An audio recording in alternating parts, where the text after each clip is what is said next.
Welcome to Indie Voice, where we dive deep into the world of indie games, the channel where we celebrate the creativity and passion of indie developers. Here we provide honest reviews, constructive criticism, and spotlight the best hidden gems in the indie game scene. In collaboration with IndieGems, we're going into the world of dungeon hunting, which has now become a literal vacation spot. If Finn and Jake were here, I'm pretty sure they'd probably be confused, but then they would also say, and they are right. It's time for an adventure into the weird world of the game we're looking at today called Dungeons of Hinterberg. Looking at the gameplay of Dungeons of Hinterberg, this is different from your average adventure game and involves building connections with people throughout the village, gaining perks, leveling up your arsenal of weapons and swords, and experiencing several areas throughout the game. Also learning about the mystery of where do these dungeons come from and what evil is hidden amongst them. Throughout each dungeon, you gain certain spells only used in the particular dungeon you are traveling through, which means you can't use the other spells you gain from other dungeons and use them in particular other areas. But with the spells you gain, which can help you throughout these certain puzzles or elemental weaknesses to enemies and bosses, it's worth checking every inch of the area because you can find new weapons, armor, to help you out through your long adventure. Customizing your sword also offers many ways to improve it. The attachments power them up in different ways, from elements to special effects to more wide-ranged effects, and so far I have been enjoying the adventure. Trying out new worlds, going back, finishing on past monsters I was too lower leveled before, trying to survive in the new dungeons, looking at the new designs of puzzles.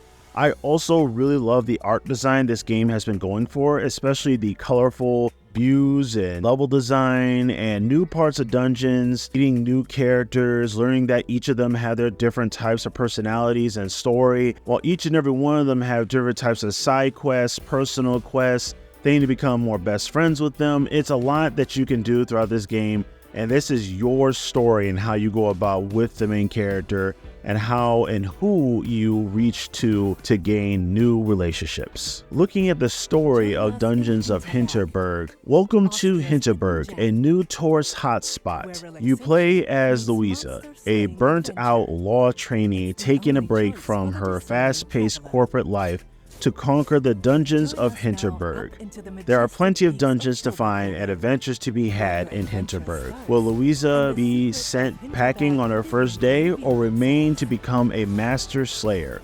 Only one way to find out. Look at the pros and cons of Dungeons of Hinterberg.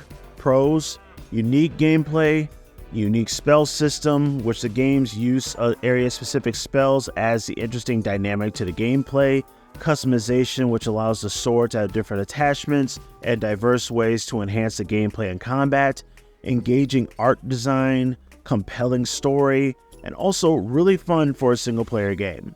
Cons: there are repetitive elements that need to be revisited and come back to because you know you're going to be lower leveled, but you're going to have to keep coming back to certain areas to take down certain monsters you can't fight yet. Limited spell use, which is only tied to one specific area, which kind of makes that a bit of a boring stretch, but then again, they're trying to make it so you can't just be overpowered in the beginning. The lack of exploration incentives, which needs to be clarified going throughout each and every world on how much you need to find motivation to go through each and every area without feeling like this is getting very repetitive.